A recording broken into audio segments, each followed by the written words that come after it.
Ya, shalom teman-teman. Masih semangat semua ya sore-sore? Nah, sebelum memulai seminar, kita akan menyanyikan satu buah lagu. Lagu ini berjudul Many Give One Spirit. Lagu ini menceritakan tentang bagaimana keberagaman itu sesuatu yang seharusnya tidak kita takutkan, tapi justru sesuatu yang seharusnya menjadi berkat. Karena ketika dalam keberagaman, kita menyembah Allah yang sama, Allah yang menciptakan kita. Biarlah kiranya melalui seminar ini pun, kita dapat belajar untuk mengerti bagaimana pentingnya satu kesatuan dalam tubuh Kristus di tengah berbagai keberagaman yang ada. Dan pada akhirnya kita dapat bersama-sama belajar untuk bertumbuh semakin dewasa ke arah keserupaan dengan Kristus.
Ya, shalom teman-teman. Selamat sore. Ya, selamat datang di seminar Kesatuan dan Kedewasaan Retreat Koordinator ke-16. Seminar ini bertujuan untuk membukakan nilai-nilai dasar atau core value Alkitabiah dari Kesatuan dan Kedewasaan PMK. Juga untuk membukakan sejarah PMKJ sebagai wadah inisiator, mediator, dan fasilitator untuk mencapai kesatuan dan kedewasaan seluruh PMK. Seminar ini akan dilayani oleh dua orang pembicara. Pembicara yang pertama adalah Bang Sahat Parulian Silalahi. Pembicara kedua adalah David dari PMKJ. Kepada kedua pembicara dipersilakan untuk naik ke panggung. Kita berikan aplaus untuk kedua pembicara. Ya, seminar ini akan berlangsung dengan 3 sesi. Sesi pertama nanti akan penyampaian materi dari Bang Sahat. Yang kedua akan penyampaian materi dari David mengenai sejarah PMKJ. Dan yang ketiga akan ada sesi tanya jawab. Tanpa menunggu berlama-lama lagi seperti cari jodoh, kita persilakan Bang Sahat untuk menyampaikan pemaparannya. Silakan Bang Sahat. Kita berikan aplaus. Ya Roh Kudus, tolonglah kami untuk bisa memahami firman-Mu, dan tolonglah kami juga untuk bisa diubahkan supaya hidup kami tidak hanya mengerti, tidak hanya mengerti firman Tuhan, tetapi juga melakukannya. Berkati waktu ini, tolong hamba-Mu juga dalam kelemahan, keterbatasan, supaya Tuhan pimpin. Apa yang hamba bagikan adalah isi hati Tuhan, dan kami rindu kami semua mengalami perjumpaan dengan Engkau dan firman-Mu. Dalam nama Yesus kami berdoa. Amin. Ya, kita cari Tuhan ya, jangan cari jodoh ya. Slide. Ya, saya mengajak kita untuk membuka Alkitab kita dari Efesus pasal yang keempat. Efesus pasal 4, mari kita membaca bergantian ayat yang pertama sampai ayat 16. Nanti yang pria mulai lebih dahulu ayat yang pertama, kita ayat yang kedua kita terus bergantian sampai ayat 16. LAI memberikan judul Kesatuan Jemaat dan Karunia yang berbeda-beda. Yang pria 1-2 ayat. Sebab itu, aku menasihatkan kamu, aku orang yang dipeliharakan karena Tuhan, supaya hidupmu sebagai orang-orang yang telah dipanggil berpadanan dengan panggilan itu.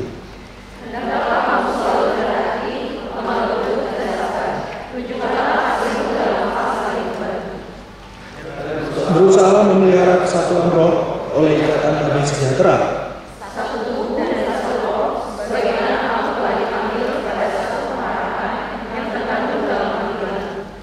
Satu Tuhan, satu iman, satu baptisan,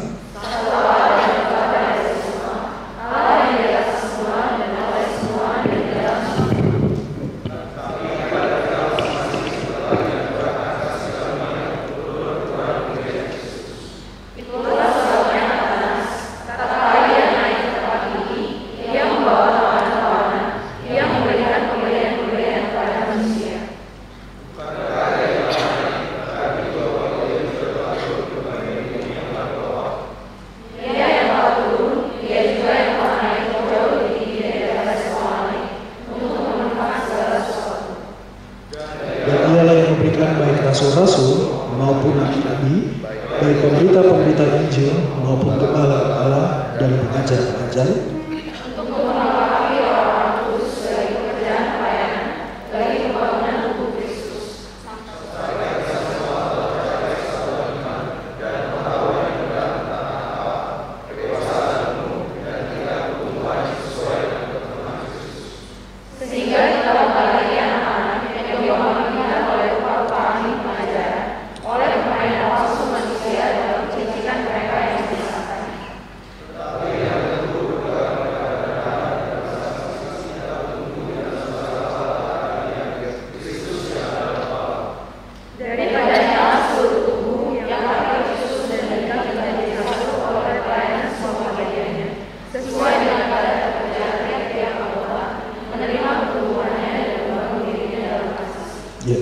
firman Tuhan. Saya tes jargon dulu. RK 14. Konsentrasi namanya, konsentrasi. Oke. RK 16.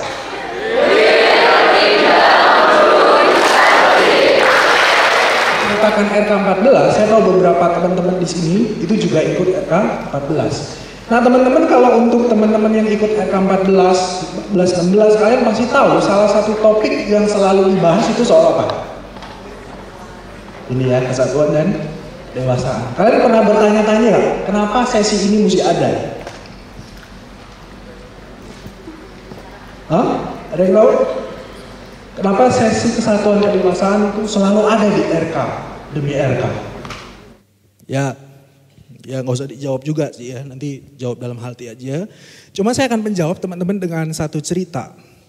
Ini cerita tentang salah satu panitia RK juga sekarang dia jadi panitia nih. Dulu dia pernah cerita teman-teman. Nah ceritanya begini, satu waktu dia pengurus PMK Kota Jakarta ya, pengurus PMKJ. Nah satu waktu dia sangat merasa sedih. Kenapa? Karena pelayanan PMKJ itu kayaknya kurang greget gitu ya, kurang gimana gitu. Dan dia merasa sangat, hatinya susah begitu ya. Nah satu waktu di stasiun gitu ya, di stasiun dengan kondisi muka yang tidak terlalu bersemangat gitu ya. Dia ketemu sama mantan pengurus PMKJ beberapa tahun yang lalu.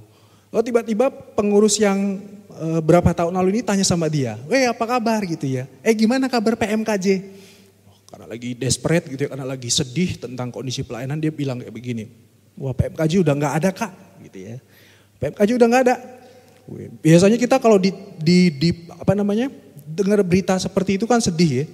Tapi kakak yang jadi pengurus PMKJ berapa tahun lalu ini justru senang gitu. Benarkah gitu ya. Berarti semua PMK udah bersatu dong. Gitu ya. Berarti semua PMK udah dewasa dong. Nah teman-teman, saya mau cerita apa dari kisah ini teman-teman. Kenapa kita selalu mempelajari topik-topik seperti ini dari RK, tiap RK gitu ya. Selalu ada sesi kesatuan, kedewasaan dan segala macam. Secara sederhana kenapa teman-teman? Karena dalam kenyataannya kita belum benar-benar bersatu. Nah kalau teman-teman juga tahu, ya, PMKJ hadir untuk apa? Mereka hadir untuk apa? Supaya kesatuan dan kedewasaan itu apa?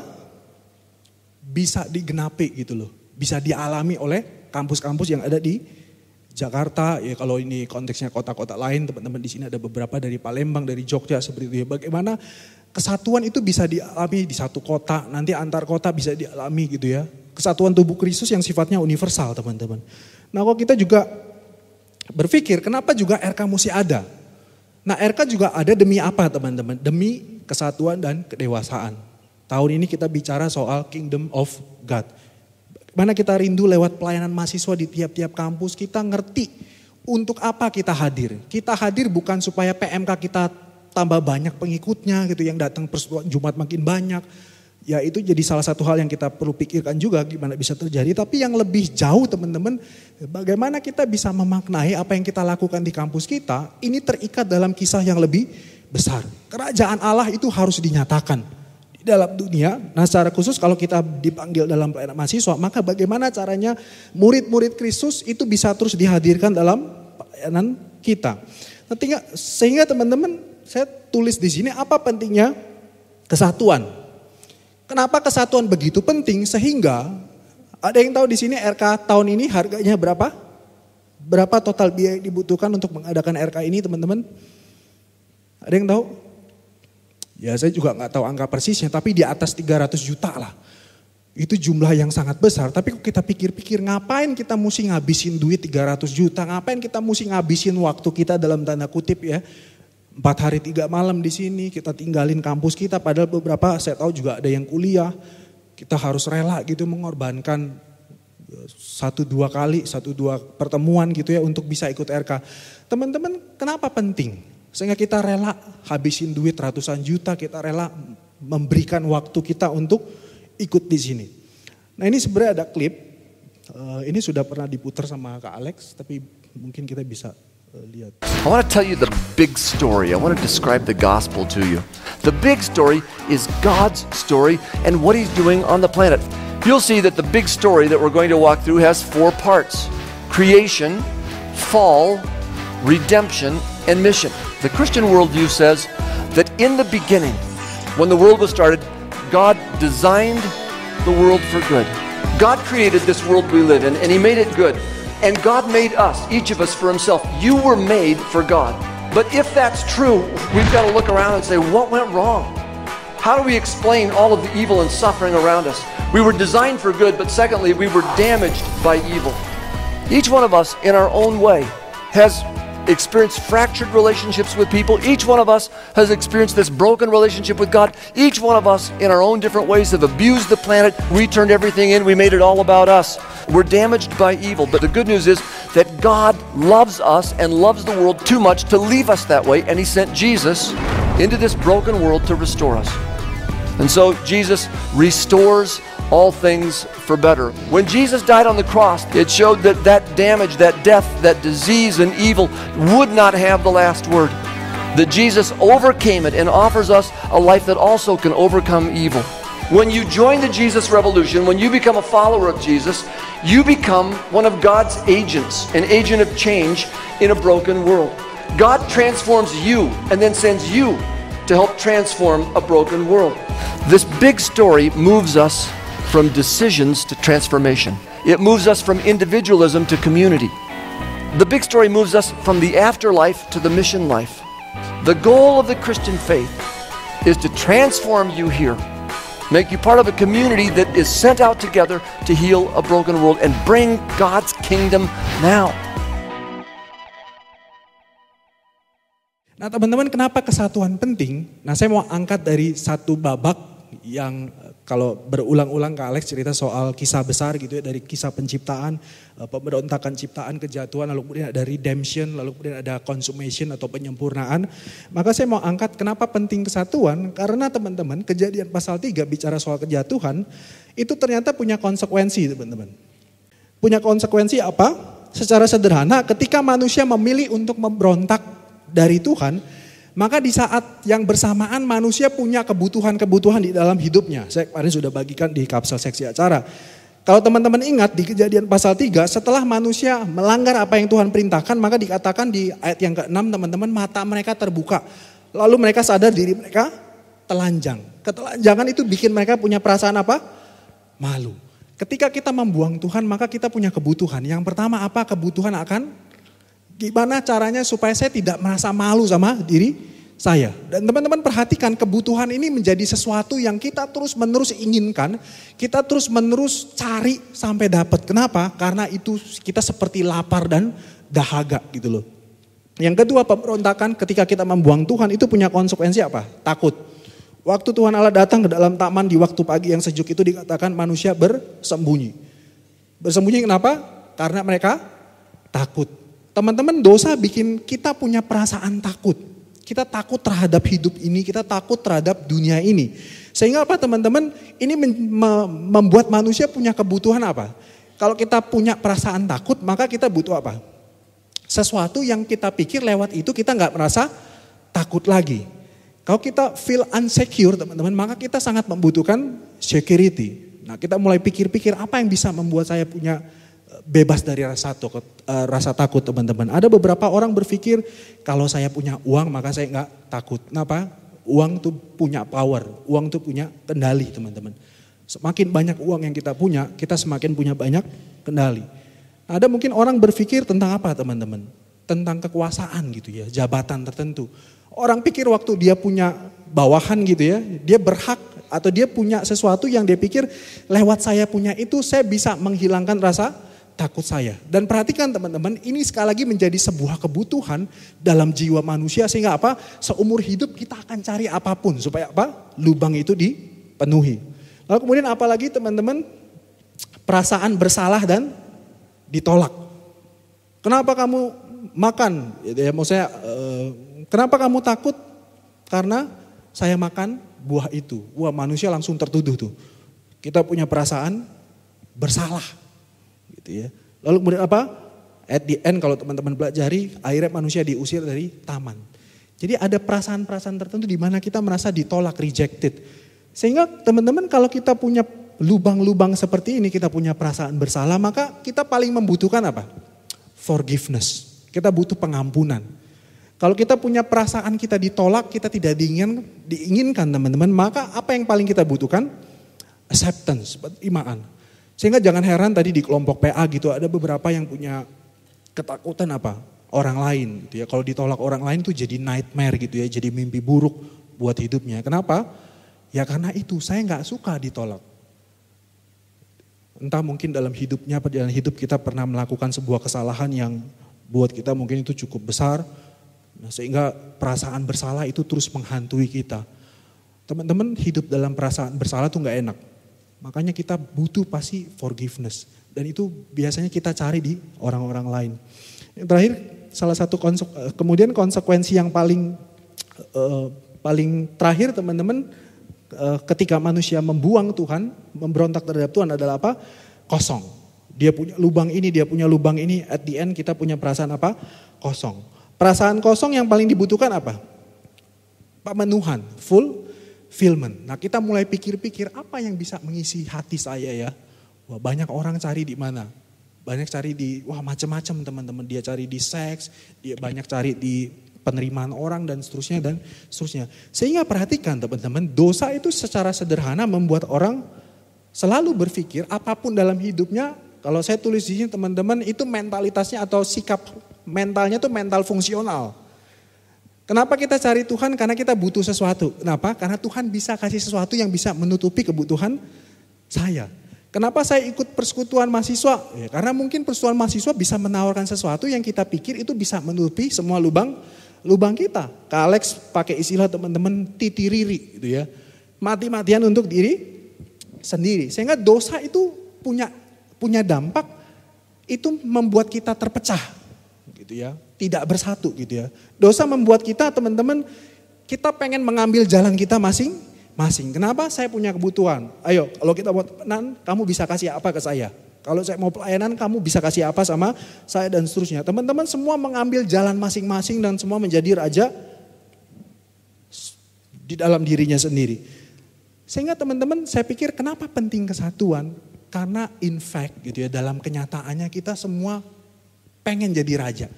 Dan itu teraktualisasi di dalam hidup kita. Sehingga sekali lagi teman-teman pertanyaan ini apa pentingnya kesatuan? Kenapa kesatuan begitu penting sehingga kita harus mengusahakan lewat seperti ini gitu ya. Kita kumpulin banyak orang, kita habiskan banyak uang dan seterusnya. Nah kita coba telaah dari apa yang tadi kita baca teman-teman. Nah saya sedikit menjelaskan surat Efesus teman-teman secara sederhana bisa dibagi menjadi dua bagian besar. Yaitu ayat pasal yang pertama sampai dengan pasal yang ketiga teman-teman itu bicara tentang doktrinal sifatnya, ajaran. Bicara tentang apa yang menjadi rencana Allah gitu ya. Apa yang menjadi atau karya apa yang sudah Tuhan lakukan bagi ciptaan ini. Nanti masuk di pasal 4 sampai dengan pasal 6 teman-teman, Paulus tidak lagi bahas soal ajaran, doktrin tapi masuk soal apa? Praktek. Jadi mulai pasal 4 Paulus masuk kepada aplikasi. Setelah dia bahas landasan teologinya seperti ini, maka pasal 4 sampai pasal 6 teman-teman Paulus masuk kepada praktek. Kalau kamu sudah dapat pengajaran seperti ini, maka prakteknya harus seperti apa?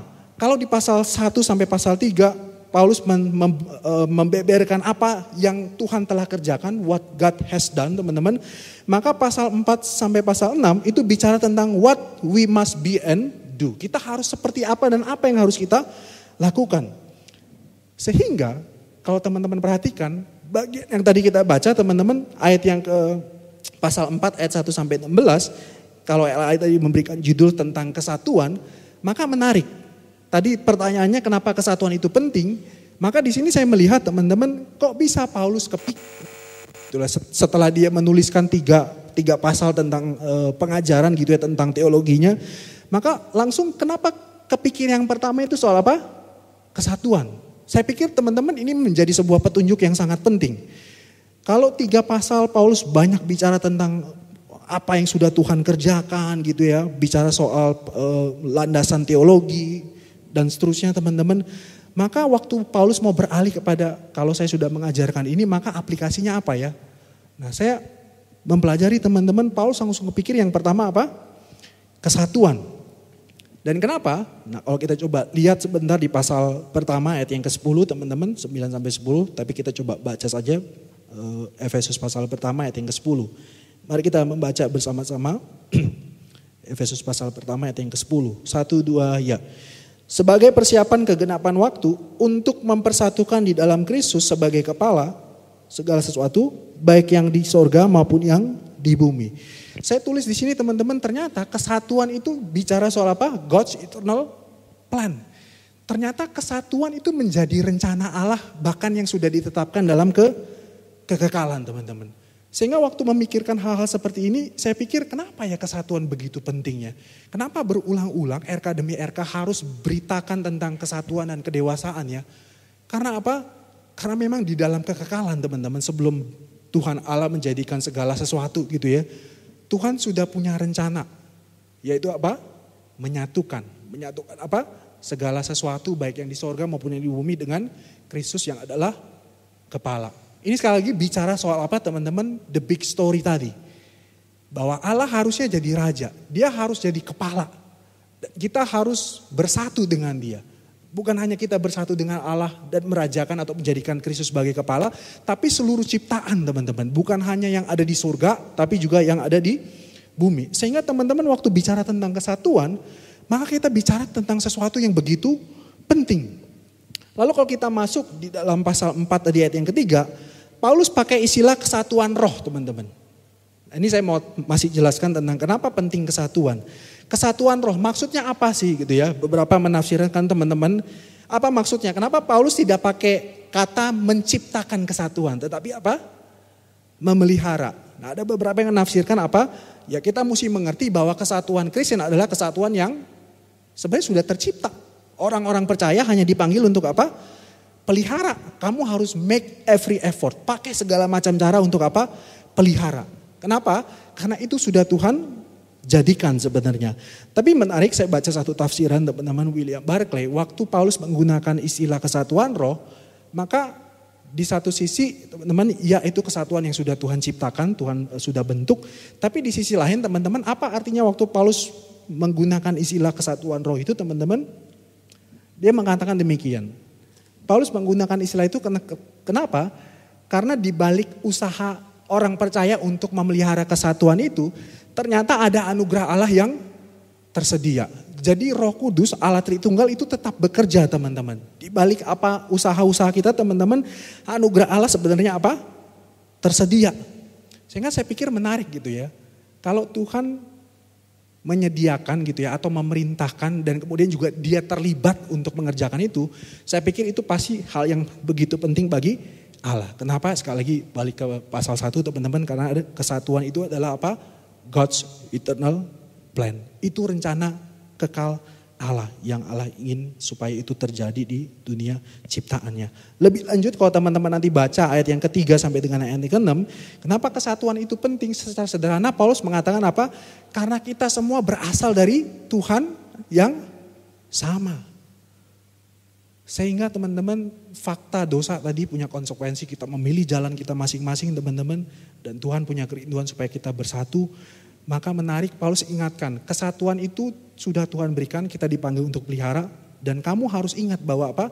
Kamu semua berasal dari Tuhan yang sama. Nah teman-teman, saya di sini kemudian secara cepat aja teman-teman mau menjelaskan kesatuan Kristen yang Paulus maksud itu teman-teman. Kesatuan yang seperti apa sih? Nah, saya di sini teman-teman memikirkan ada 3 hal, mencoba merangkum kesatuan seperti apa yang Paulus maksud, yang itu perlu diusahakan, dipelihara gitu ya. Saya tulis di sini, kesatuan seperti apa? Kesatuan Kristen itu teman-teman, yaitu adalah kesatuan yang memerlukan apa? Karakter Kristus. Itu kita bisa lihat di ayat yang pertama sampai dengan ayat yang ke-6. Nah, kenapa saya simpulkan ini teman-teman? Nah, menarik. Kalau kita membaca ayat yang pertama, Paulus disitu mengatakan, sebab itu aku menasehatkan kamu. Nasihatnya apa teman-teman? Hendaklah hidupmu berpadanan dengan panggilan itu. Nah, saya mempelajari teman-teman, Paulus disitu menggunakan kata yang diterjemahkan kemudian dengan kata menasehatkan. Ternyata dalam bahasa aslinya teman-teman itu dipakai kata parakaleo teman-teman. Para itu di samping, kaleo memanggil atau memerintahkan. Sehingga apa? Saya melihat di sini waktu Paulus mau mendorong jemaat supaya mengusahakan kesatuan, Paulus tuh nggak memberikan perintah atau nasihat itu teman-teman, nggak seperti ini. Saya tulis di situ teman-teman, jangan lupa Paulus itu rasul. Nah, kalau kita bicara tentang gereja berdiri, maka rasul itu apa? Ya kalau boleh dibilang itu kalau di kampus itu rektornya lah ya, maksudnya itu yang tingkat atas. Nah teman-teman bayangkan orang yang secara struktur itu di atas kita, tapi waktu dia memberikan perintah teman-teman dia tidak memposisikan dia di atas, tapi apa? Sejajar, dia di samping. Di sini saya melihat teman-teman, kenapa Paulus penting untuk menggunakan kata yang penting ini? Saya pikir untuk menolong jemaat di Efesus pada waktu itu untuk menghayati begini teman-teman. Salah satu ancaman kesatuan itu bicara soal apa? Saya merasa lebih tinggi, saya merasa lebih superior gitu ya. Lu harus ikut gue, bukan gue yang ikut lu. Dan saya menarik waktu Paulus minta, ayo pelihara kesatuan. Paulus tuh bukan bilang kayak begini, ayo pelihara kesatuan. Tapi apa? Dia sejajar sama kita. Dan saya pikir ini salah satu hal yang mempertontonkan kesatuan Kristen adalah kesatuan yang memerlukan karakter Kristus. Yang kedua teman-teman, kalau teman-teman baca tadi di ayat yang kedua, maka Paulus mengungkapkan ada beberapa karakter lagi yang diperlukan untuk memelihara kesatuan. Di ayat yang kedua dikatakan, hendaklah kamu selalu apa? Rendah hati. Gitu ya. Perhatikan, selalu rendah hati. Ini dalam bahasa aslinya teman-teman, nah saya baca dalam satu tafsiran, apa maksudnya rendah hati? Rendah hati adalah teman-teman itu mengenal diri dengan benar. Di hari kedua kemarin kita bicara soal encountering Jesus. Waktu Petrus ketemu dengan Yesus, mengalami siapa itu Yesus, dia makin kenal siapa Yesus. Tapi di saat yang bersamaan dia makin kenal siapa? Dirinya. Teman-teman tidak bisa tidak waktu kita makin mengenal Tuhan, keterlaluan kalau kita masih merasa kita ini orang yang begitu hebat gitu loh. Saya pernah menghayati hal ini teman-teman dari Roma pasal 7. Waktu yang Paulus bilang, demikianlah aku dapati hukum ini.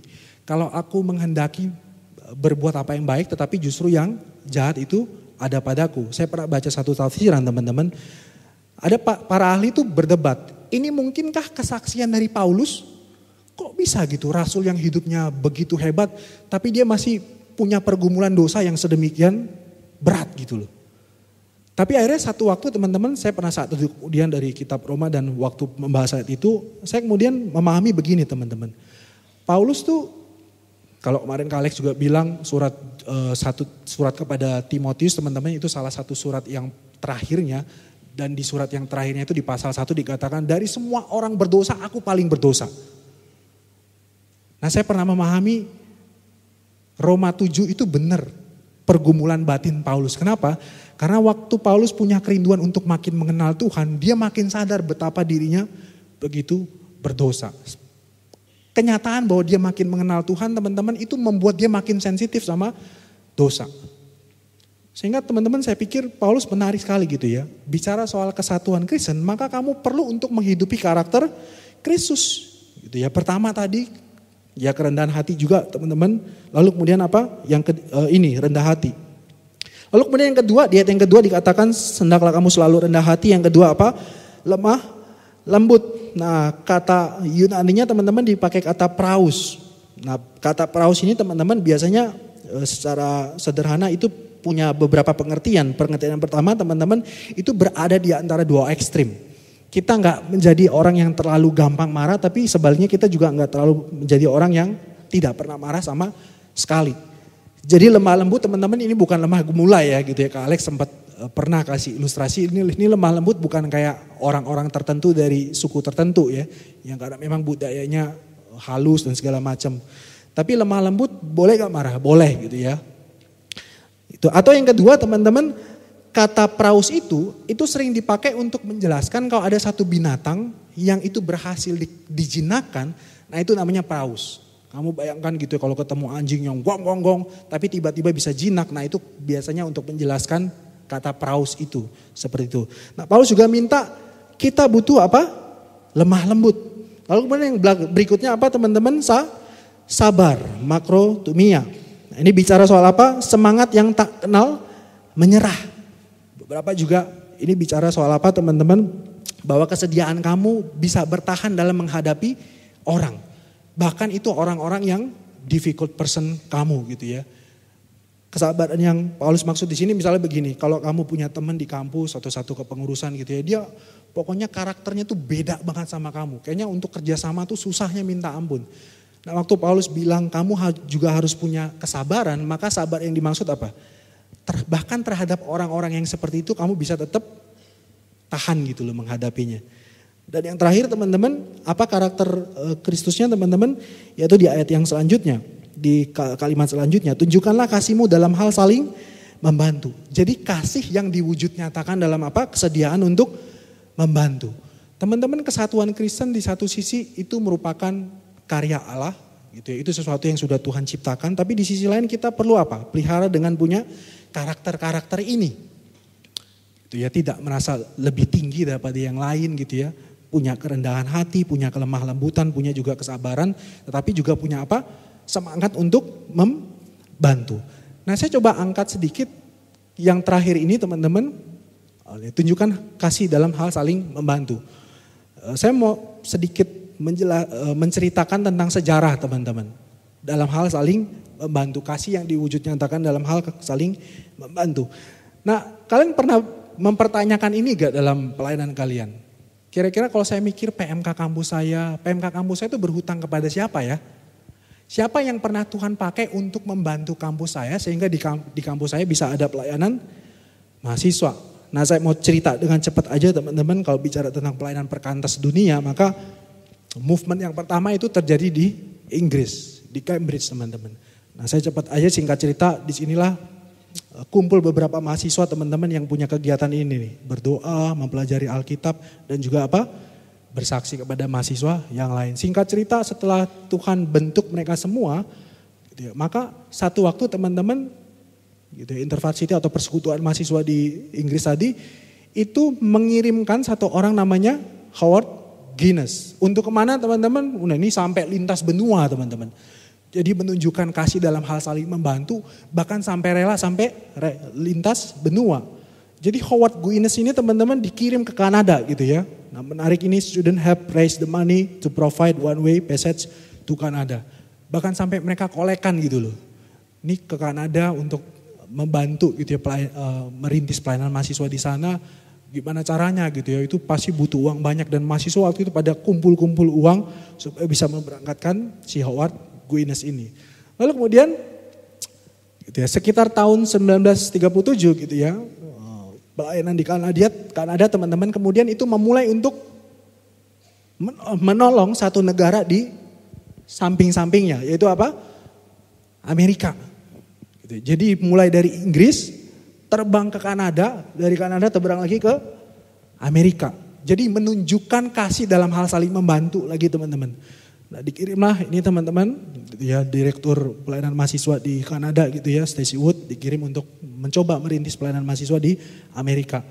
Lalu kemudian lebih lanjut, nah Howard Guinness yang dikirim dari British tadi teman-teman ke Kanada, ternyata juga pernah melakukan pelayanan kemana? Australia. Dan kalau kita melihat Tuhan terus bekerja di sana dan terus mengembangkan pelayanan mahasiswa di sana. Sehingga nih kampus-kampus di Sydney, Melbourne dan segala macam teman-teman bisa dibangun. Dan kalau ini kemudian dikaitkan sama pelayanan kita di Indonesia. Nah teman-teman, pelayanan di Indonesia ternyata pelayanan mahasiswa di Indonesia itu dalam tanda kutip merupakan buah pelayanan di Australia. Kenapa? Waktu itu ada beberapa bapak-bapak kita ini kuliah di sana dan di sana mereka menikmati pelayanan mahasiswa dan akhirnya apa yang mereka nikmati itu mereka bawa di Indonesia. Nah teman-teman saya mau cepat aja gitu ya. Kalau kita bicara tentang sejarah pelayanan di kampus kita masing-masing, siapa sih orang-orang yang atau kampus-kampus tertentu yang Tuhan pakai untuk apa? Menunjukkan kasihnya dalam hal saling membantu itu teman-teman. Nah saya nggak tahu ini pertanyaan yang kalian pernah pertanyakan nggak di diri kalian gitu. Ini menjadi pertanyaan yang menjadi pergumulan di PMK kita nggak? Kepada siapa kita berhutang? Siapa yang Tuhan pakai untuk rela membantu? Sehingga di kampus kita teman-teman bisa ada pelayanan mahasiswa gitu ya. Pelayanan mahasiswa di Indonesia itu apa? Dibantu sama pelayanan di Australia. Nah pelayanan mahasiswa di Australia teman-teman tadi dibantu sama pelayanan di mana? Kanada. Ya pelayanan mahasiswa Inggris Howard Guinness ya. Lalu kemudian pelayanan mahasiswa di Amerika Serikat juga itu berhutang kepada pelayanan mahasiswa di Kanada. Pelayanan mahasiswa Kanada berhutang kepada pelayanan mahasiswa di Inggris. Nah teman-teman ini menarik gitu ya. Jadi sekali lagi karakter Kristus teman-teman itu diperlukan untuk memelihara kesatuan yang sudah Tuhan ciptakan. Jadi yang pertama kesatuan seperti apa? Yaitu kesatuan yang memerlukan apa? Karakter Kristus. Aduh ini salah ini nih. Lalu kemudian yang kedua kesatuan seperti apa teman-teman? Kesatuan yang diperkaya oleh apa? Karunia Kristus. Itu yang kita bisa lihat teman-teman di ayat yang ke-7 sampai dengan ayat yang ke-11. Nah kalau teman-teman perhatikan di ayat yang ke-8 teman-teman. Paulus mengutip satu bagian di perjanjian lama yaitu apa? Mazmur 68 ayat 19. Nah kalau teman-teman perhatikan ada sebuah perbedaan yang sangat signifikan yang Paulus tunjukkan di situ teman-teman.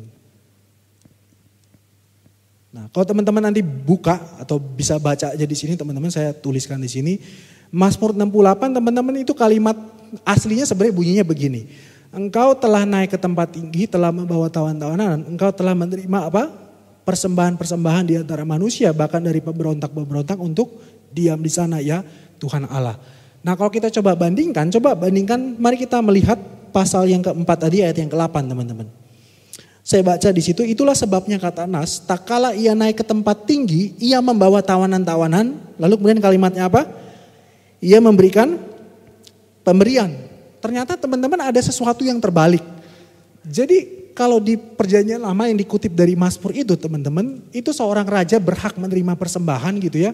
Maka di dalam bagian ini waktu Paulus bicara soal kesatuan, Paulus robah itu ya. Ternyata raja itu apa? Atau Kristus itu apa? Justru dia yang memberikan apa? Persembahan. Nah kalau nanti teman-teman perhatikan ayat 9 dikatakan bukankah ia telah naik? Nah Paulus kata naik yang di Mazmur tadi teman-teman itu dikaitkan dengan apa? Salib, mati dan bangkit gitu ya. Kalau di PL raja itu berhak mendapatkan pemberian-pemberian, maka di sini demi kesatuan itu raja yang mati dan bangkit itu justru apa? Memberikan. Jadi ini bicara tentang kesatuan yang diperkaya oleh karunia Kristus. Nah teman-teman, saya kemarin di kamar gitu ya, ngobrol-ngobrol dengan teman satu kamar dan dia dapat gitu ya, kenapa penting untuk melakukan pemuridan. Pemuridan ngapain sih ngajarin firman. Lalu kemudian dia nanya gini, Bang, aku ngerti sih penting melakukan pelayanan pemuridan gitu. Aku ngerti penting juga untuk ngajarin firman. Cuma masalahnya gini Bang, aku merasa gak punya karunia untuk mengajar. Itu gimana ya Bang ya? Kemudian kita diskusi cukup panjang teman-teman. Lalu sederhana saya akan mengatakan demikian. Kalau Tuhan panggil kamu atau Tuhan panggil orang-orang percaya untuk melakukan itu pasti bukan perintah yang dalam tanda kutip bodoh gitu ya. Kalau kita jadi orang tua udah tahu anaknya belum bisa jalan masih merangkak kita suruh lari. Itu kan perintah yang tidak masuk akal gitu ya. Kalau Tuhan kasih perintah A, Tuhan pasti sudah bisa pastikan itu bisa dikerjakan. Nah dalam hal ini saya bersyukur teman-teman panggilan untuk memuridkan, panggilan untuk menghadirkan kerajaan Allah lewat dihasilkan terus murid-murid. Kita bersyukur Tuhan memberikan apa? Karunia-karunia. Di sini Paulus bilang ada yang dikasih karunia sebagai rasul, ada yang dikasih karunia sebagai pemberita Injil, gembala, pengajar dan seterusnya. Di sini Paulus menggunakan kata karunia teman-teman itu karis. Sehingga apa? Kita bisa memahami ini bukan cuma ini doang gitu ya. Kalau nanti kita bicara surat 1 Korintus, maka sebenarnya Tuhan memberikan begitu banyak karunia-karunia rohani. Untuk apa? Ya untuk mengerjakan pekerjaan Allah itu, rencana Allah yang sudah dia rancangkan di dalam kekekalan. Saya ingat satu kutipan dari seorang bernama Warren Wiersbe, teman-teman. God doesn't call the qualified when he qualifies the called. Jadi teman-teman, Tuhan tidak memanggil orang-orang tertentu yang punya kualitas tertentu sehingga kita pikir wah itu pantas untuk mengerjakan tugas itu. Kita bersyukur Alkitab selalu menunjukkan setiap orang yang Tuhan panggil, maka itu apa? Itu selalu orang-orang yang sudah terlebih dahulu diperlengkapi. Dengan apa? Ya kalau kita bicara dalam konteks ini, Tuhan memberikan pemberian-pemberian itu, karunia-karunia rohani itu, teman-teman. Nah, ini kesatuan yang kedua cirinya, teman-teman. Yang pertama kesatuan yang membutuhkan karakter Kristus, yang kedua kesatuan yang apa tadi? Diperkaya oleh karunia-karunia dari Kristus.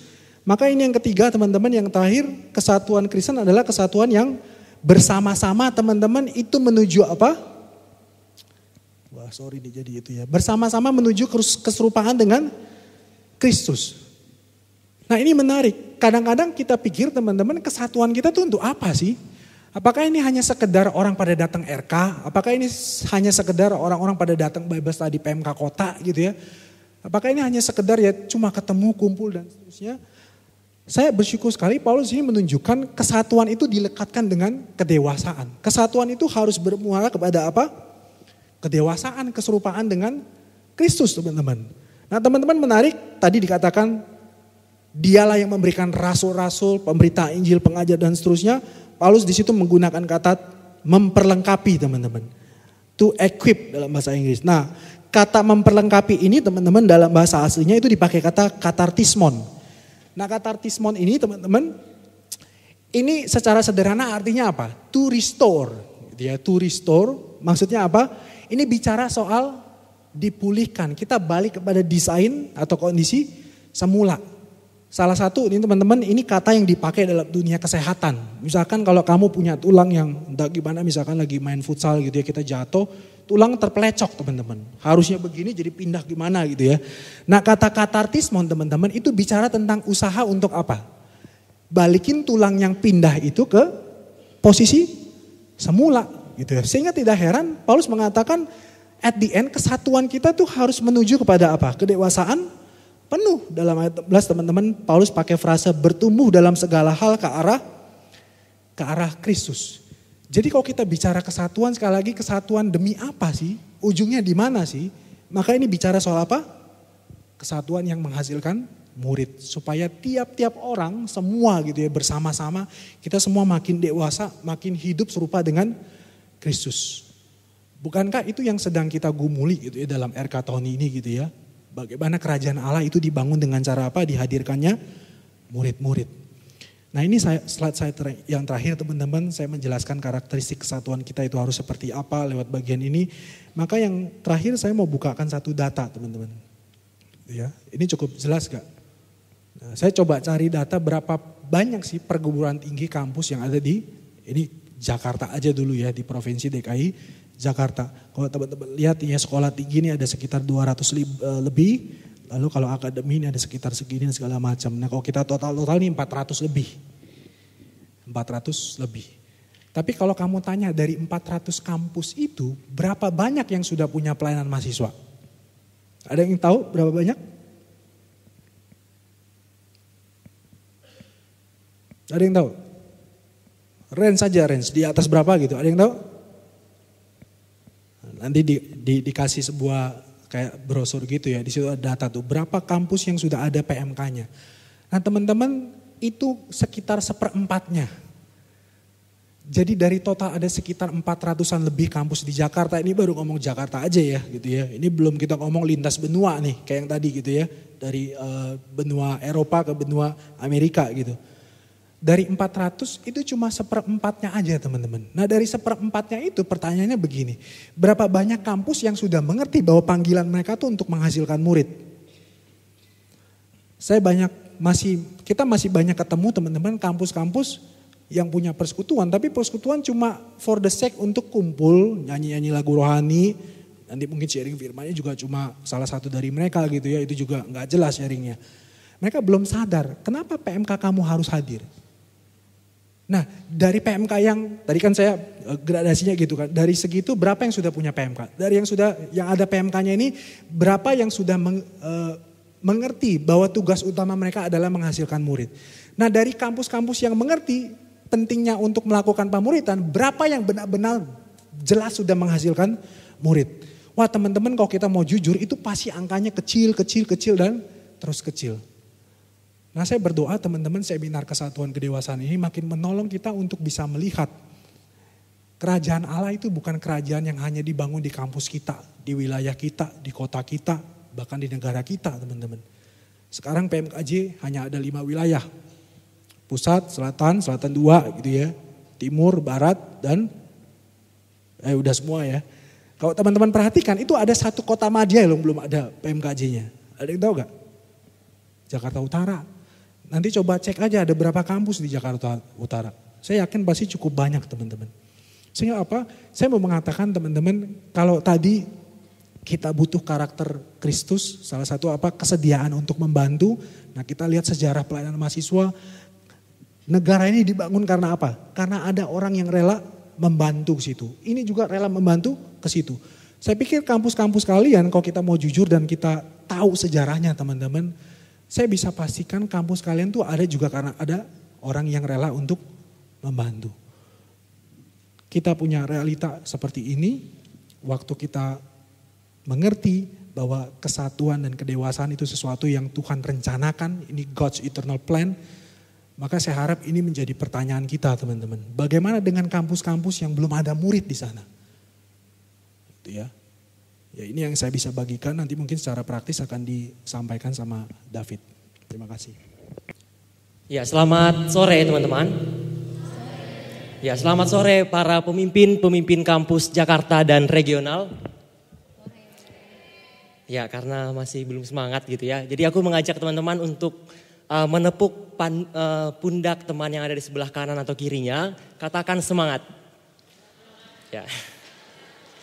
Ya sungguh anugerah yang sangat besar gitu ya ketika kita para pemimpin kampus bisa dipertemukan di retret koordinator gitu ya.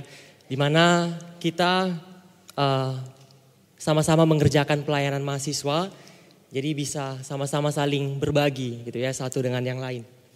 Ya perkenalkan aku David Fernando Purba. Aku dari FEUNJ 2013, jurusan pendidikan ekonomi. Ya mungkin presentasi ini aku mungkin men-sharingkan bagaimana sejarah pelayanan mahasiswa dan juga mungkin berbagi gitu ya. Apa yang mungkin aku alami, apa yang aku rasakan selama hampir 2 tahun melayani di PMKJ. Ya ini pengurus-pengurus PMKJ yang Tuhan masih berikan gitu ya untuk melayani di PMKJ.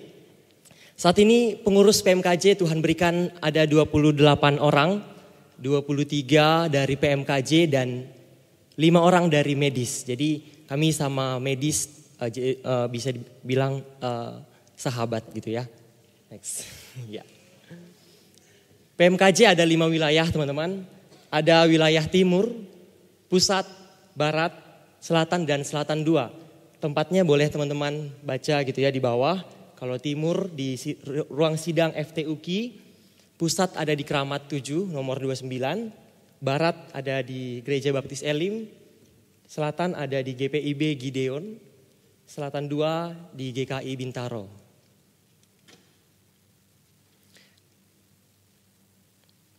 Ya untuk bisa nanti memahami gitu ya kenapa PMKJ ada.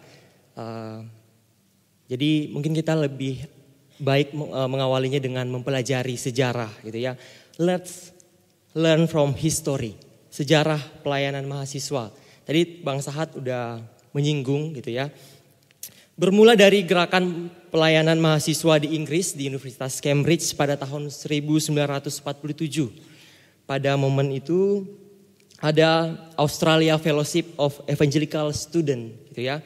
Dalam acara fellowship ini tertangkaplah 3 orang mahasiswa Indonesia yang menjadi cikal bakal berdirinya Gerakan Pelayanan Mahasiswa Kristen di Indonesia tahun 1963. Siapa aja mereka? Yang pertama ada Insinyur Sun Siregar, yang kedua Insinyur Jonathan Parapak, dan yang ketiga adalah Insinyur Jimmy Kuswadi. Gitu ya.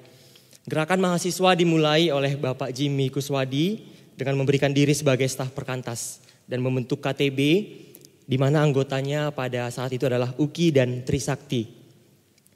Terus selanjutnya BPM, gerakan mahasiswa tadi yang di dalamnya mereka berdoa dan menikmati firman bersama, lalu membentuk suatu organisasi badan pelayanan mahasiswa namanya.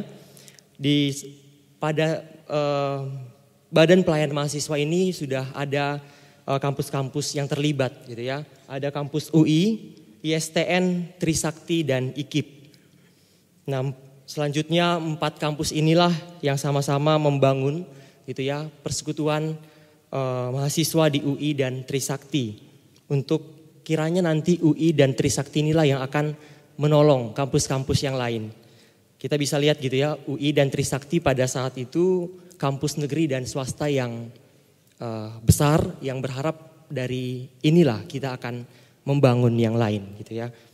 Ya, jadi aku secara pribadi mungkin menjelaskan ini karena aku juga membaca artikel gitu ya, artikel kesatuan dan kedewasaan. Jadi ketika membaca artikel ini juga ya visi itu mulai muncul gitu ya. Ya, selanjutnya pada tahun 1978 BPM berubah nama menjadi KPM, Komisi Pelayanan Mahasiswa, di mana terintislah ISTN, Untar, dan Budi Luhur.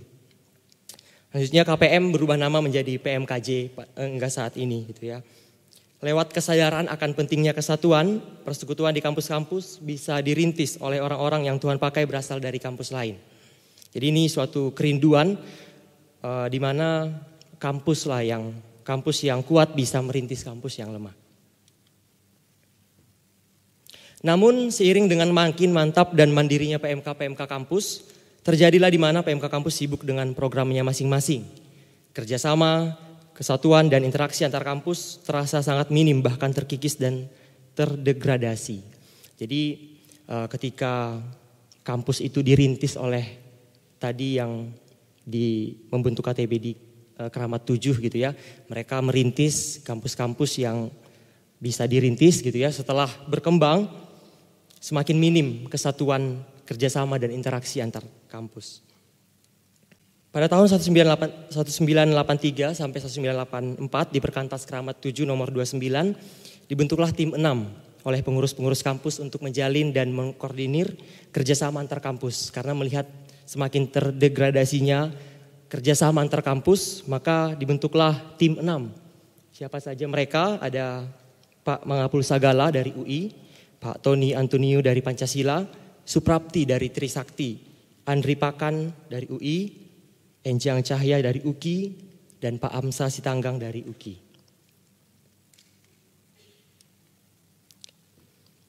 Ya, yang kedua adalah the essential, visi, peranan, dan fungsi PMK Kota. Visi PMK Kota adalah kesatuan dan kedewasaan kampus-kampus se-Jakarta. Ya, jadi kalau aku secara pribadi mengingat Mas Pur membawakan ini, ya kenapa PMKJ ada gitu ya. Ya sebagai tempat rumah rohani para pemimpin kampus untuk diperlengkapi yang nantinya juga akan mendewasakan kampusnya masing-masing. PMKJ sebagai wadah pemersatu PMK Kota, wadah kedewasaan PMK dalam mencapai visi PMK, wadah yang mendukung PMK dalam mencapai visinya dengan cara memelihara visi, misi, dan keunikan pelayanan mahasiswa.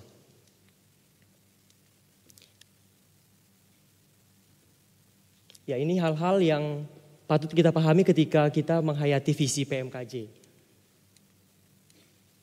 PMKJ bukanlah PMK kampus kesekian.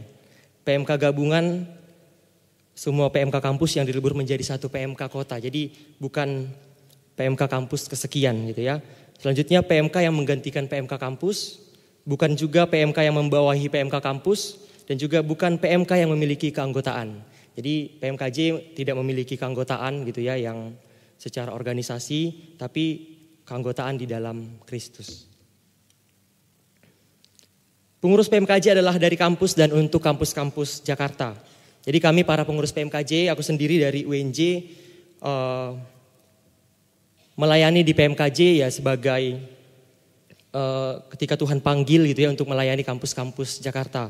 Ya bukan berarti ketika melayani PMKJ meninggalkan pelayanan di UNJ teman-teman. Tapi melihat ya ketika Tuhan panggil di PMKJ ya mau gak mau harus kita kerjakan. Ini dia peran PMKJ. Yang pertama adalah wadah fasilitator. Di mana ada Bible Study, PPM, P5W, PDW, dan RK. Jadi itu dia foto Bible Study yang ada pernah di timur gitu ya. Di sebelah kanan dan di pusat di sebelah kiri. Jadi ya suatu anugerah yang sangat besar gitu ya ketika mereka hadir. Jadi memang aku pribadi sebagai pengurus PMK Kota gitu ya. Ketika teman-teman hadir aja itu suatu sukacita lah bagi pengurus PMKJ gitu ya. Selain Bible Study ada juga PPM, paket pembinaan mahasiswa, ini sekali dalam 3 bulan. Ini untuk memperlengkapi para pemimpin-pemimpin kampus terkhusus dalam intisari ajaran kekristenan. Ada juga persekutuan 5 wilayah yang akan diadakan minggu depan di hari Selasa tanggal 21 Februari. Jadi berharap teman-teman juga bisa hadir di acara ini dengan tema The Great Leadership. Ada juga PDW, Persekutuan 2 Wilayah untuk memperlengkapi para Sidoa kampus dan juga ada RK. Wadah mediator, ini dia buletin Nehemia. Ini suatu kerinduan juga kampus-kampus untuk bisa mengetahui kondisi kampus lain. Jadi kalau di grup RK di tahun 2015 gitu ya, tetap kami share pokok doa kampus, setidaknya walaupun nggak mendoakan tahu gitu ya. Jadi nggak hanya tahu kondisi kampus kita, tapi bisa juga mengetahui kondisi kampus lain dan bisa merasakan juga apa yang orang atau kampus lain rasakan. Sebagai inisiator, ini perintisan, ini retret Sampurna University teman-teman, yang mungkin teman-teman baru dengar gitu ya. Ada 2 orang yang hadir di sini, ada Meranti dan Adri. Ini dari Sampurna University di mana ada 2 orang gitu ya yang memiliki beban untuk membangun ini. Ada Susan, Kak Susan dan Bang Stanley. Jadi mereka yang mendampingi kampus ini untuk bisa bertumbuh semakin baik gitu ya. Membantu mereka karena kampus ini baru 2 tahun ada PMK. Jadi kampus ini juga perlu untuk ditolong dalam hal pemimpin kelompok kecil gitu ya. Jadi masih kurang 1 PKK pria dan 1 PKK wanita. PKK misi yang ada saat ini ada 4 orang. Absalom Stis 2013 ke Setia Bekasi. Ada juga David PMKJ ke Exodus. Ada Bang Richard PMKJ ke IKJ. Ada Effendi FMIPA 2013 ke FHUP. Jadi kalau bisa dilihat gitu ya, dari tahun sebelumnya juga misi atau berbagi gitu ya, PKK misi sangat minim teman-teman. Bisa kita lihat dari data ya, 2 pengurus PMKJ yang terlibat dan 2 pengurus kampus yang memiliki kerinduan untuk menolong PMK yang lain. Kita akan sama-sama mendengarkan sharing dari PKK Misi dari STIS. Boleh diputarkan? Halo teman-teman, nama aku Absalom, STIS 2013. Saat ini aku sedang melayani sebagai PKK Misi di Setia Bekasi. Puji Tuhan, sekarang aku melayani 6 AKK, ada Bill, Paris, terus Hans, Bimo, Rivaldo sama Kevin. Kesannya sebenarnya sih seru ya. Senang juga karena ini pertama kali melayani Tuhan sebagai PKK misi. Senang, sempat ada ketakutan di awal ya, karena ini pertama kali aku jadi PKK, terus apalagi jadi PKK misi yang melayani nggak di kampus sendiri gitu kan. Pertama dari sisi waktu agak susah bagi waktu karena kuliah juga Aku kan juga sempat kerja, dari sisi jarak juga, kan Setia Bekasi kan lumayan jauh ya. Terus dari sisi karakterku juga, aku orangnya agak susah bergaul gitu kan. Bergaul, kenalan dengan orang baru itu agak susah gitu kan. Tapi biasanya kakak setiap hari Rabu, sesi 1, 2 itu aku kuliah, berarti sesi 3 aku harus ke Bekasi.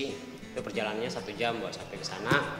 Dan kami mulainya setengah 2 karena setengah jam 4 kakak-kakakku harus ada yang masuk kuliah. Jadi kami cuma 2 jam dan aku biasanya harus mulai menyangkal diri. Wah capek nih masa mau ke sana, akhirnya dan bilang, Salam, kamu harus menyangkal diri. Kamu pelayanku, melayani aku untuk kemuliaanku gitu kan. Jadi akhirnya ya udah, situ akhirnya aku belajar untuk menyangkal diri. Jadi senang sih lebih banyak menyangkal diri ketika melayani ini daripada yang dulu.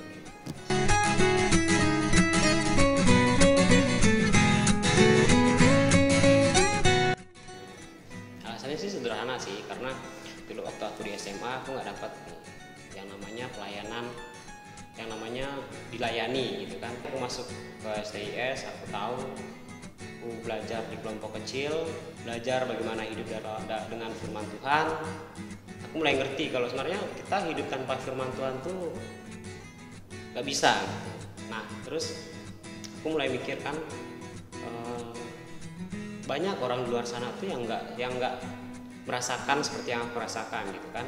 Nah Tuhan juga memberkati STIS banget ya, pertumbuhan PMK STIS aku rasa cukup baik lah. Jadi akhirnya kebutuhan PKK untuk membina adik-adik yang baru masuk juga rasanya cukup lah kan. Nah, jadi tapi akhirnya aku coba ngeliat keluar, di luar itu kayak Setia Bekasi gitu kan, itu mereka butuh banget gitu kan, ada adik-adik baru yang mau datang tapi PKK-nya dikit yang mau melayani. Nah akhirnya aku mikir kayaknya aku terlalu egois lah kalau misalnya cuma ngelihat itu, tahu kondisi itu tapi nggak keluar ke sana untuk sama-sama bantu supaya adik-adik yang baru masuk itu mereka juga bisa kenal firman, bisa tahu bagaimana hidup dalam firman. Karena ya kayak yang tadi aku bilang, hidup tanpa firman itu kamu nggak bisa sebenarnya, kamu mati kalau hidup tanpa firman sebenarnya gitu. Jadi alasan aku untuk kenapa bermisi ya itu sebenarnya poinnya, aku mau berbagi bukan cuma hanya di kampusku tapi coba keluar. Jadi kalau mungkin menurut teman-teman agak susah karena kan kayak aku jaraknya jauh atau enggak waktunya susah, sebenarnya kalau misalnya coba teman-teman doakan dulu ya, misalnya sebenarnya pelayanan itu Tuhan yang beri gitu kan, pasti Tuhan yang akan mampukan. Jadi kalau misal mikir susah ya tanya minta bantuan Tuhan lah gitu sih, menurutku sih gitu aja. Oke, mungkin itu sharing dari aku. Semoga sharingku bisa memberkati. Udah gitu aja. Kasih ya.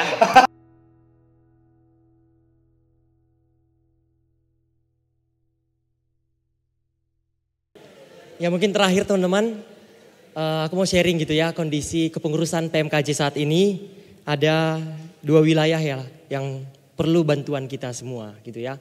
Terkhusus wilayah pusat, saat ini ada 4 pengurus di mana kampus yang dilayani adalah lebih dari 23 kampus gitu ya. Jadi teman-teman boleh bayangkan gimana 4 orang melayani 23 kampus. Dan juga barat hanya 2 orang, Rana dan Randy, yang melayani juga 20 kampus. Ya ini kiranya bisa menjadi doa kita bersama gitu ya. Nah ketika mungkin kadang aku sering gitu ya nemuin ketua PMK, WNJ terkhusus, pulang makan gitu ya, bilang kasihlah, namanya Hilda, kasih Hil ke PMKJ lah 1 dari WNJ gitu ya. Terus dia bilang, kami juga kekurangan fit gitu. Jadi ya kapan kita berkecukupan teman-teman. Maksudnya ketika kita memberi juga ya pasti akan kembali lah. Kalau menunggu cukup kapan bisa tercukupi gitu ya. Jadi ya mari teman-teman para pengurus PMK kampus terkhusus Jakarta gitu ya. Berikan pengurus yang terbaik untuk melayani di PMK kota. Bangun PMK-mu dan mari turut ambil bagian dalam menolong membangun PMK lain. Visi PMK tidak hanya dapat dicapai hanya oleh satu kampus, tapi seluruh kampus. Mari kita terus berjuang bersama, make every effort untuk memelihara dan mewujudkan apa yang Tuhan ciptakan dan yang terus Dia kerjakan melalui kita dan bagi kita. Sekian dan terima kasih. Terima kasih kepada David dan juga Bang Sahat. Saat ini kita masuk ke sesi tanya jawab. Shalom, aku Intan dari kampus Hang Jebat. Mau nanya ke Bang Sahat tentang kesatuan di kampus. Jadi kan aku baru tahu setelah ikut RK ini kalau ternyata ada beberapa kampus yang mahasiswa Kristen dan Katoliknya itu dipisah, Bang. Sedangkan yang aku tahu selama itu di kampusku tuh di maba yang masuk mau itu Kristen mau itu Katolik itu digabung aja gitu.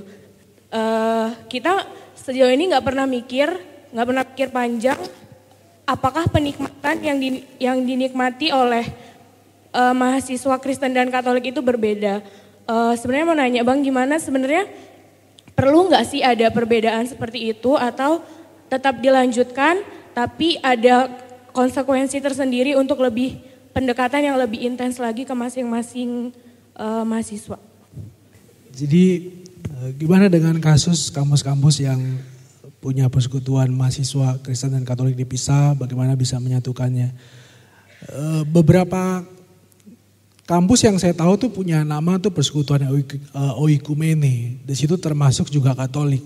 Makanya kalau teman-teman tahu Kak Vivi itu sebenarnya Katolik ya, tapi dia masuk di Persekutuan POMIPA, dia menikmati diinjili, kemudian terima Kristus dan bertumbuh di POFMIPA. Di kampus saya teman-teman itu dipisah. Nah kalau tadi pertanyaannya apakah perlu disatukan, nanti kalau disatukan juga terjadi perbedaan-perbedaan. Saya pernah dapat pertanyaan gitu ya, waktu itu sempat ada satu kampus yang nanya, Bang gimana nih kita bikin Natal dan itu gabung nih Protestan sama Katolik. Nah waktu running ke kepanitiaan ada hal-hal tertentu tuh yang nggak sama gitu loh. Mereka mesti begini tapi kita nggak harus seperti itu. Nah teman-teman sekali lagi saya mau mengingatkan bahwa sebenarnya Injil itu kan bukan cuma untuk orang Kristen, bukan juga untuk orang Katolik tapi juga untuk semua orang gitu ya. Karena ya Alkitab mengatakan orang kalau nggak ketemu Kristus, berjumpa dengan Kristus, ya mereka semua binasa. Nah saya pikir bagaimana secara praktis kalau misalkan kita pingin merindukan kesatuan gitu ya. Pertama ya sekali lagi mau tidak mau orang-orang yang punya willingness, kemauan untuk bersatu, itu haruslah orang-orang yang terlebih dahulu mengalami keselamatan yang ada dalam Kristus. Jadi nggak soal kamu agamanya Protestan atau Katolik. Saya menemukan beberapa cukup banyak kasus teman-teman bahkan menyatukan orang-orang yang KTP-nya Protestan pun tidak mudah gitu ya. Persoalannya kenapa? Ya seringkali ya itu ternyata kalau dicek lebih jauh gitu ya, dia juga belum percaya kepada Kristus gitu loh, belum menjadikan Kristus sebagai Tuhannya dia gitu. Jadi persoalan ini bukan masalah menyatukan denominasi gitu ya supaya bisa campur. Tapi bagaimana kesatuan itu dibangun oleh orang-orang yang sudah ngalamin karya Kristus. Mereka adalah murid-murid Kristus yang pada akhirnya juga mereka juga mengerjakan misi yang sama gitu ya lewat kesatuan yang dibangun, dipelihara. Maka itu boleh menjadi kesaksian yang kuat juga nanti kepada dunia. Jadi maksud saya sih ini poinnya bukan, maksudnya tugasnya atau kerinduannya bukan menyatukan Kristen Katolik gitu ya. Tapi ini menyatukan. Bahkan kalau tadi kita baca di Efesus pasal yang pertama gitu ya, yang perlu dipersatukan tuh semua yang ada di bumi maupun yang di sorga. Nah kalau nanti secara praktisnya seperti apa, ya pasti akan menemukan kesulitan gitu ya. Contohnya yang tadi saya cerita, ibadah Natal di satu kampus itu dicampur Kristen sama Protestan sama Katolik. Wah itu udah banyak masalah, mereka liturginya harus seperti ini, seperti itu dan seterusnya. Nah, mungkin kalau kemarin saya bagi juga di seksi acara, kapsul seksi acara, salah satu semangat yang mesti dipelihara dalam pelayanan mahasiswa itu interdenominasi gitu ya. Jadi ada satu kutipan yang mungkin teman-teman juga sudah pernah dengar, jadi in essential we unity, in non-essential we liberty, in all things we charity gitu ya. Jadi dalam hal-hal yang esensial, misalkan bicara soal apakah kamu percaya Yesus Kristus Tuhan dan Juru Selamat? Ya percaya. Alkitab adalah firman Allah, percaya. Tapi masalah inesensial, misalkan menurut kamu tuh kalau kebaktian harus yang model kayak begini begini. Bebas gitu ya. Kamu dari gereja mana meyakini inilah the way you worship God, tapi yang ini mungkin beda. Nah, itu gak masalah, kita punya argumentasi masing-masing gitu ya. Misalkan juga soal baptisan, harus baptis selam atau apa gitu ya, itu bukan esensial gitu loh. Nah, dalam konteks itu saya pikir kalau tadi Intan tanya bagaimana mau menyatukan dalam konteks seperti itu, mungkin bisa pakai semangat itu gitu ya. Mari sama-sama sadari untuk hal-hal yang mendasar kita satu. Dan itu menjadi alasan kenapa kita bersatu gitu. Tapi untuk hal-hal yang tidak esensial nggak usah ngotot gitu loh. Jadi yang mutlak jangan direlatifkan, yang relatif jangan dimutlakan. Tentu saja ini tidak mudah teman-teman, makanya tadi Paulus mengatakan untuk pelihara kesatuan, salah satu kita butuh karakter Kristus. Kita mesti jangan merasa lebih hebat, lebih superior daripada yang lain. Harus punya kerendahan hati, kelemah lembutan, kesabaran, dan juga punya kasih. Beberapa hal yang dapat saya simpulkan secara pribadi dari sesi seminar ini adalah bahwa sebenarnya kesatuan itu adalah God's eternal plan, rencana Allah yang sudah ada dalam kekekalan. Dan kesatuan itu kita perlu pelihara demi mencapai kedewasaan, demi mencapai keserupaan dengan Kristus. Dan Persekutuan Mahasiswa Kristen Jakarta atau Persekutuan Mahasiswa Kristen Kota adalah wadah di mana kita bisa memelihara kesatuan tersebut demi tercapainya kedewasaan PMK, bukan hanya PMK kita, namun juga seluruh PMK di tempat kita berada. Karena hanya dengan kesatuanlah visi yang Allah tanamkan itu buat dunia ini untuk menghadirkan kerajaannya bisa terwujud. Ya teman-teman, kalau menyanyikan lagu tema dengan duduk dan tidak bergandengan tangan, rasanya kita nggak lagi dalam sesi seminar kesatuan dan kedewasaan gitu ya.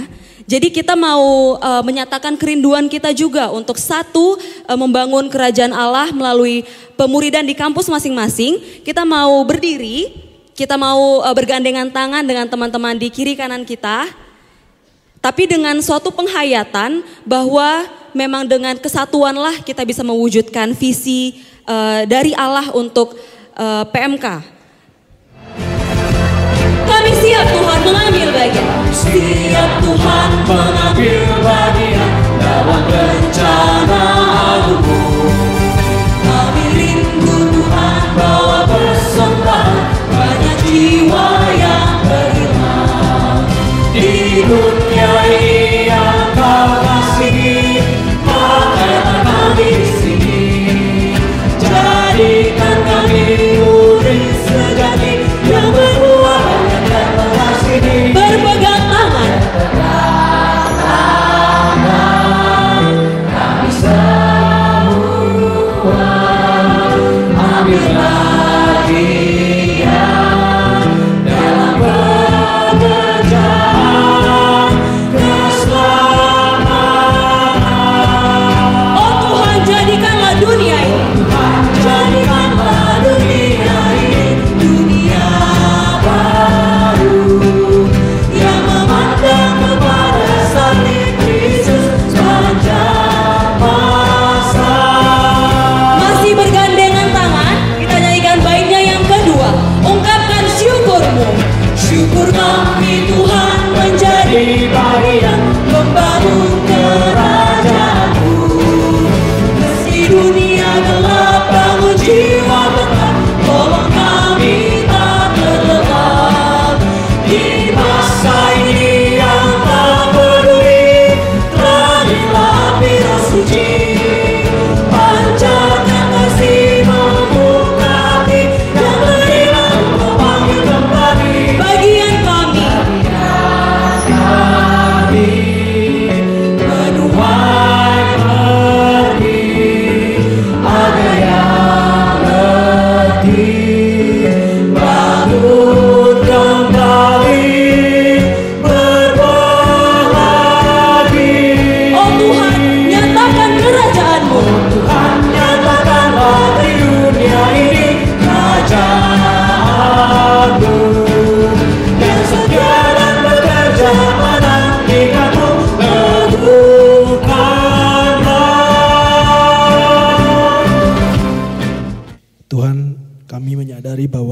Persatuan seringkali kami lupakan. Kedewasaan seringkali tidak menjadi cita-cita kami. Ampuni kami ya Tuhan. Seringkali kami hanya berpikir bahwa hidup kami hanya untuk diri kami sendiri. Untuk cerita hidup kami. Mungkin dalam konteks yang lebih besar, kami hanya berpikir bahwa PMK kami hadir hanya untuk kampus kami sendiri.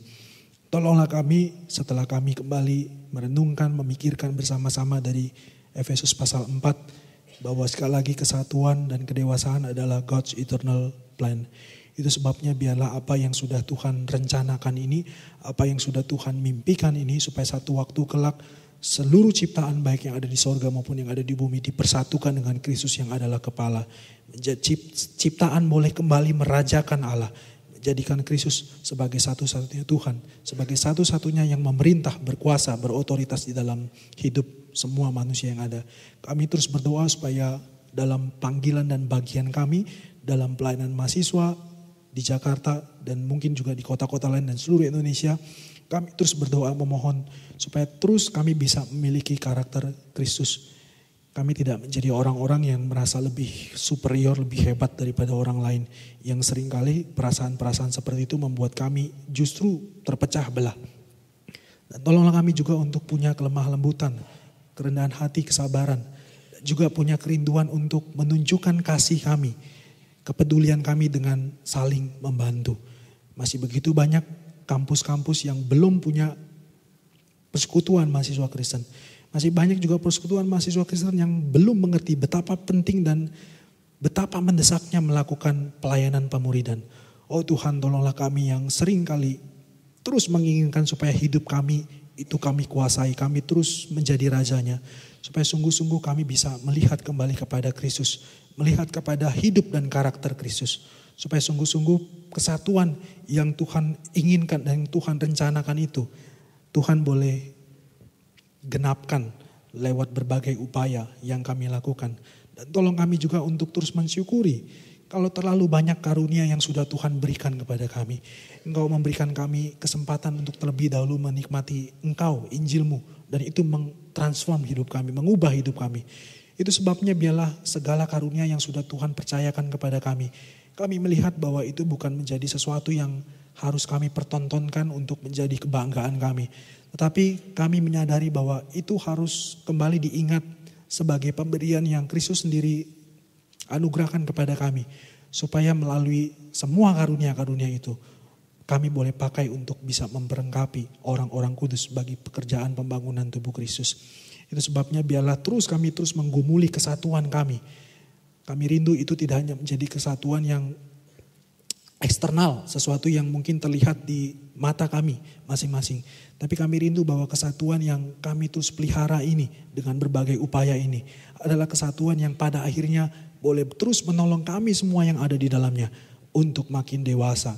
Kami terus bertumbuh dalam segala hal ke arah Kristus. Kami terus berdoa memohon topang kami, kuatkan kami. Kalaupun kami mungkin masih terus punya perasaan-perasaan bahwa hidup ini tentang kami, cerita hidup kami, maka biarlah Tuhan boleh terus menyatakan kepada kami bahwa ada satu rencana, ada satu kisah yang jauh lebih besar yang Tuhan mau libatkan kami untuk boleh terlibat di dalamnya. Tuhan, kami terus berdoa supaya terus kesatuan dan kedewasaan ini menjadi satu hal yang terus terngiang-ngiang di dalam benak kami. Sehingga itu menjadi satu hal yang terus kami gumuli dan kami terus hidupi. Kami terus berjuang dengan segala macam karunia, kapasitas dan juga kesempatan-kesempatan yang ada untuk bisa memeliharanya.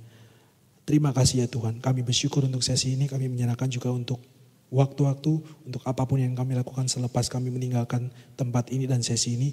Biarlah sekali lagi Tuhan boleh terus menyatakan apa yang menjadi kehendak-Mu di dalam hidup kami, dalam pelayanan kami di kampus kami masing-masing. Dalam nama Tuhan Yesus, Kepala Gereja yang kami rindukan satu waktu kelak akan kembali dipersatukan dengan seluruh ciptaan. Dalam nama-Mu lah kami berdoa. Amin.